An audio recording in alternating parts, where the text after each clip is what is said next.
आणि तो बातमी मावळमधून आहे। मावळ मतदारसंघामध्ये महायुतीचे नवनिर्वाचित खासदार श्रीरंग बारणे यांच्या संदर्भात मावळ विधानसभेमध्ये नाराजीचा सूर होता।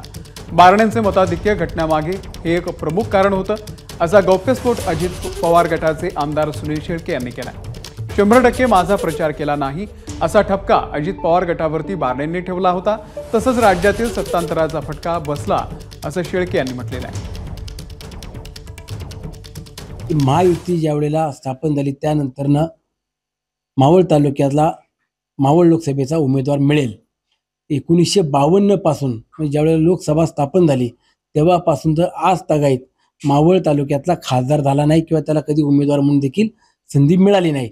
आणि ह्या वेळेला मिळेल अशी आशा सगळ्याच तालुक्यातल्या जनतेची होती। आणि मग ती राष्ट्रवादीचा किंवा भाजपचा कुठला तरी उमेदवार मिळावा यातून आम्ही सर्वजण प्रयत्न करत होतो, पण त्यात आम्हाला अपयश आलं किंवा आम्हाला ती संधी मिळाली नाही।